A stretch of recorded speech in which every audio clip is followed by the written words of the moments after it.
கபறுகளுக்கு மேல வெள்ளக்கொடி நாட்டுறது முஸ்லிம்களுடைய கலாச்சாரம் அல்ல, அது மாற்று மதத்தவர்களுடைய கலாச்சாரம். எல்லார்ட்டும் நீக்காது. அது ஏதோ ஒரு அடிப்படையில முஸ்லிம்களுக்கு வந்திருக்கு. இது பித்அத் அல்ல, இது மாற்று மத கலாச்சாரம். ரசூலுல்லாஹ் ஸல்லல்லாஹு அலைஹி வஸல்லம் அவர்கள் கலாச்சார ரீதியாக மாற்று மத கலாச்சாரங்களை பின்பற்ற வேண்டாம் என்று சொல்லி இருக்கிறாங்க ரசூலுல்லாஹ். எனவே மாற்று மதத்தவர்களிடத்துல வெள்ளை கொடி நாட்டுற கலாச்சாரம் இருக்குதா, அதை செய்யக்கூடாது. ஆனா எங்கட மூதாதையர்கள் ஒரு நோக்கத்துல செஞ்சாங்க. அல்லாஹ் அவர்களை மன்னிக்க போதுமானவர். என்ன செஞ்சாங்கன்னா, அந்த காலத்துல பெரும்பாலும் வீடுகள் எல்லாம் குறைவு, மையவாடிகளுக்கு மதில் போடுற வசதிகளும் இருக்கல்ல. அதனால மையத்தை அப்படியே நாங்க சும்மா வச்சிட்டு வந்தா என்ன செஞ்சிருதுன்னா, அந்த அந்த மிருகங்கள், குறிப்பா இந்த கபரை போன்றவைகள் எல்லாம் வந்து தோண்டிடுது கபரை. இந்த வெள்ள கொடியை கண்டா ஓடிடும். பொதுவா நீங்க பார்க்கலாம், வயல் செய்யற ஆட்கள் கொடியை நாட்டி வைப்பாங்க சுத்தி. எதுக்குன்னா அந்த கொடி ஆடுற நேரம் மிருகங்கள் கிட்ட வராதுன்றது, இல்லாட்டி பண்டி வந்து தோண்டிடும். அது மாதிரி ஒரு நல்ல நோக்கத்துல தான் வெள்ள கொடியை நாட்டிட்டு போய்த்தாங்க. அல்லாஹ் அவர்களை மன்னிக்க போதுமானவன். ஆனா இது மாற்று மத கலாச்சாரம் அடிப்படையில எங்கள்கிட்ட இது இருக்க கூடாதுன்ற பகுதியை விளங்கிட்ட. அதுக்கு ஏத்தாப்புல மிருகங்கள் தோண்டாத அளவுக்கு குழி தோண்டிதான் என்ன ஜனாசாவை அடக்கணுன்ற பகுதியை விளங்கிக்கங்க.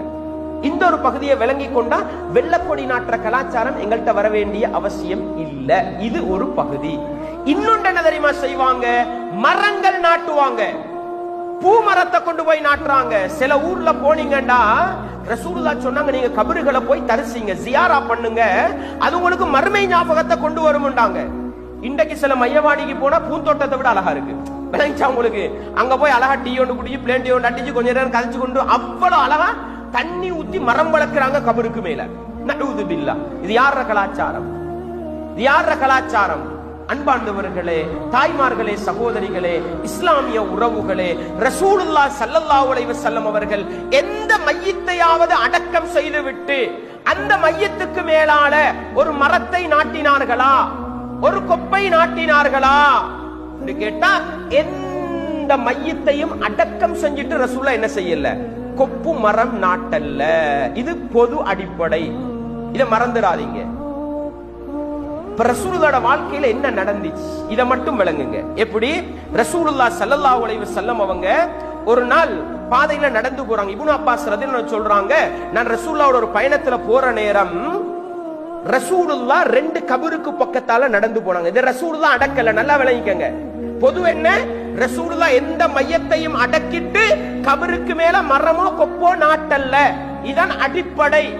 அதுக்கு எந்த ஆதாரமும் இல்ல. ரசூலுல்லாஹ் வாழ்க்கையில நடந்தது என்ன, ரசூலுல்லாஹ் ஒரு பயணம் போறாங்க.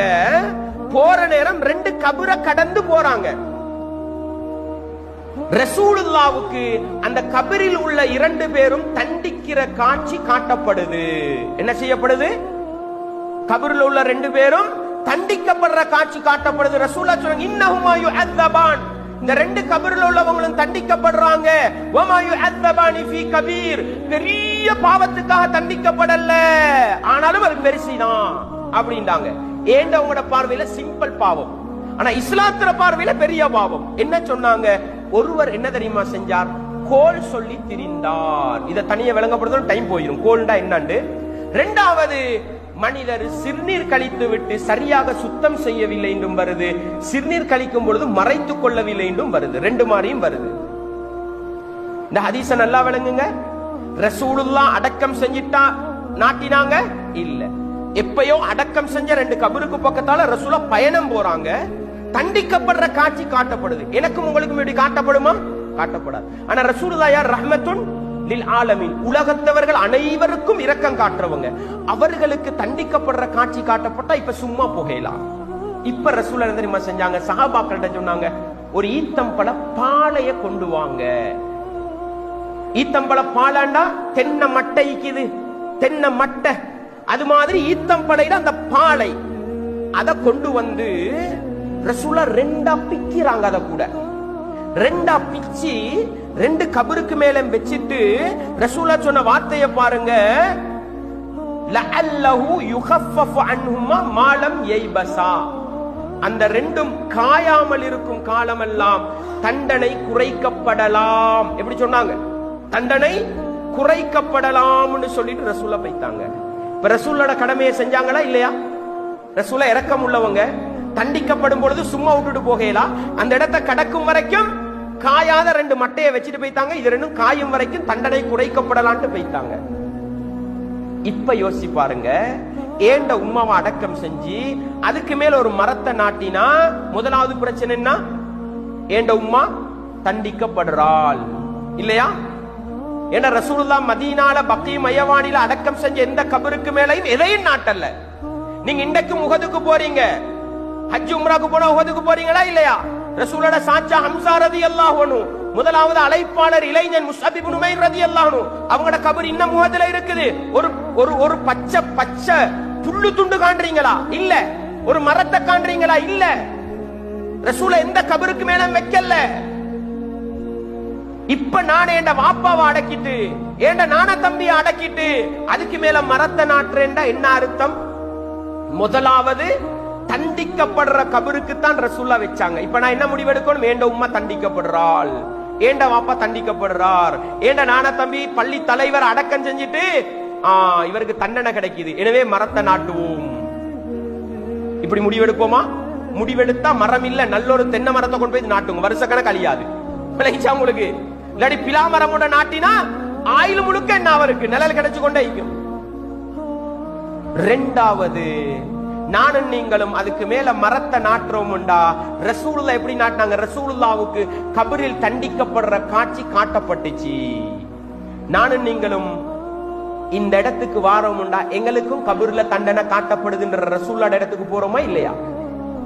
இது சாதாரண பிரச்சனை இல்ல, அகீதா பிரச்சனை. இது அகீதா பிரச்சனை. இது அந்த ஹதீஸ நல்லா ஒரு முஃமின் படிச்சானுண்டா ஒரு நாளும் கபருக்கு மேல மரம் நாட்ட மாட்டான்.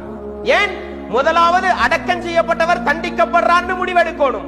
இரண்டாவது, ரசூலுல்லாஹ்வுக்கு தண்டிக்கப்படுற காட்சி காட்டப்பட்ட மாட்டோமா, எனக்கும் காட்டப்படுதுன்ற ரசூலுல்லாஹ்வுக்கு சமனா நான் ஆவிட்டேன்ற இடத்துக்கு வந்துடும். எனவே நல்லா விளங்கிக்கங்க, ரசூலுல்லாஹ் ஸல்லல்லாஹு அலைஹி வஸல்லம் அவர்கள் அடக்கம் செய்த எந்த கபருக்கு மேலையும் அவங்க என்ன செய்யல? மரமோ கொப்போ நாட்டல்ல. எப்பயோ அடக்கம் செய்யப்பட்டு தண்டிக்கப்படுகிறார்கள் என்று காட்டப்பட்ட ஒரே ஒரு கபருக்கு மேல ரசூலுல்லாஹ் வளர்ற கொப்பு நாட்டல்ல, முளைக்கிற மரத்தை நாட்டல்ல. என்ன செஞ்சாங்க? அவசரமா காஞ்சி போற ஈத்தம்பழ பாலை அந்த மட்டை எடுத்து அதையும் 2ஆ பிச்சு காயும் வரைக்கும் தண்டனை குறைக்கப்படலாம் சொல்லிட்டு போயிட்டாங்க. எனக்கும் உங்களுக்கு இந்த உத்தரவாதம் மீக்கா?